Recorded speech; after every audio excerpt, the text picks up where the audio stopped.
I'm seeing some very dehumanizing views spread around the internet nowadays.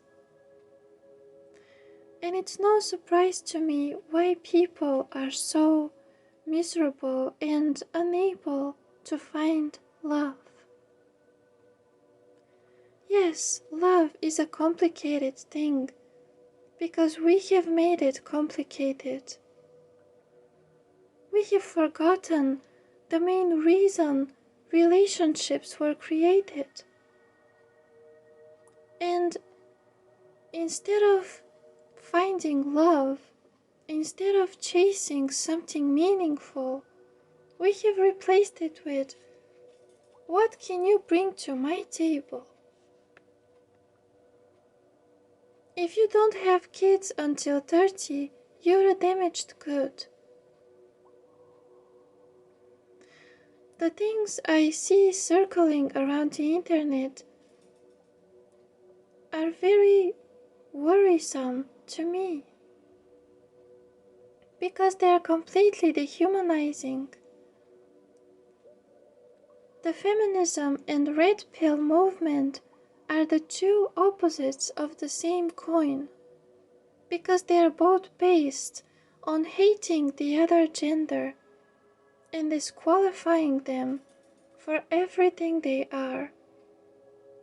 But I gotta tell you, from what I'm seeing around me, the red pill movement has truly won the race. It's being toxic and harmful because I've never seen, especially in a small country like mine, higher crime rates and abuse of women and children as a whole. The divine feminine and the divine masculine are the two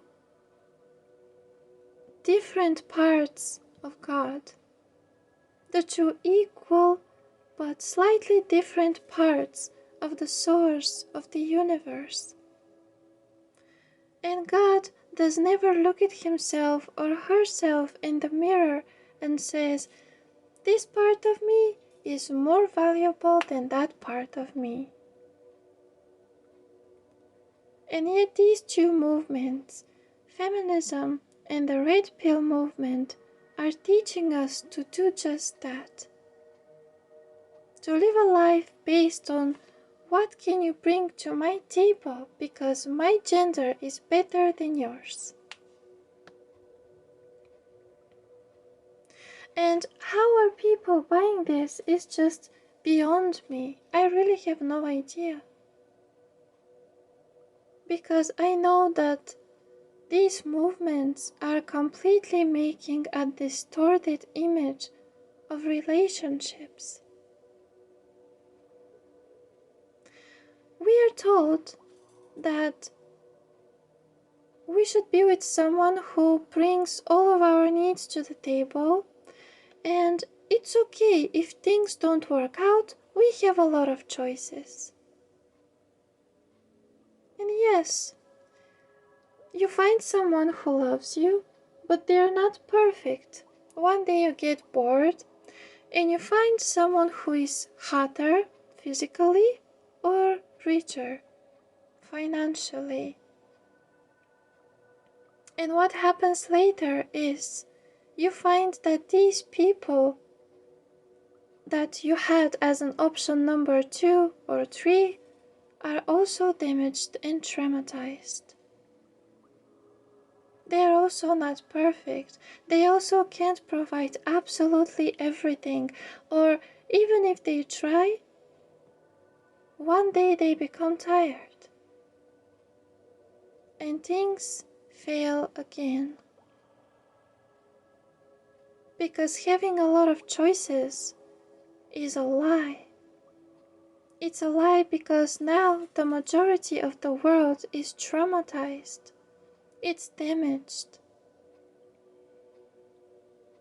People don't know what love is, so they can't give it to you. They have different eyes, different masks, but the same traumas as you. And when you find one good, loving woman or man who is trying to satisfy you, and you dump them because there are better things on the table,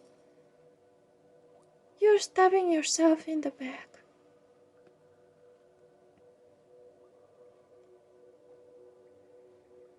You gotta have children until 30.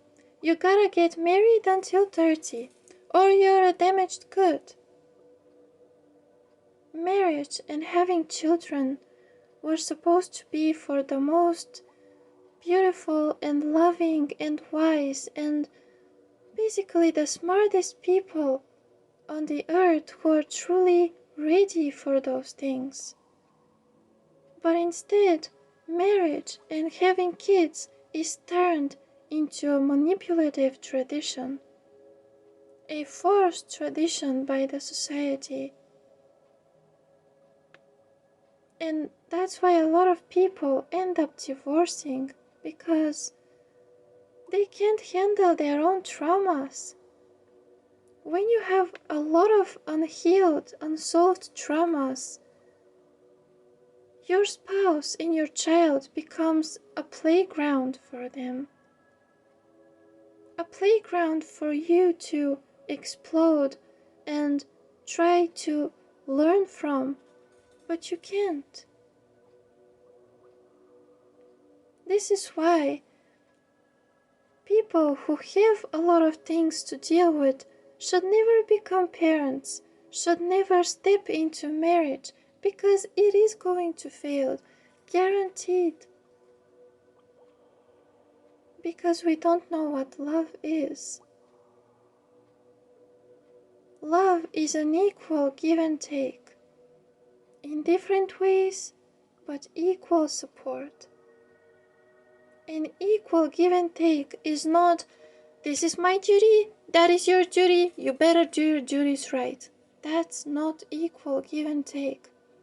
Equal give and take means unity and help in everything.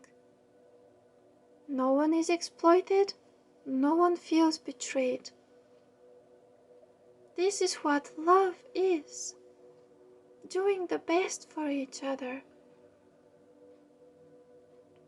And until people don't understand that and keep following movements who insult single parents and children and abuse each other, I'm sorry, but first of all, they don't act like humans. Their empathy and compassion is completely gone. So it's not possible for them to be happy in a relationship.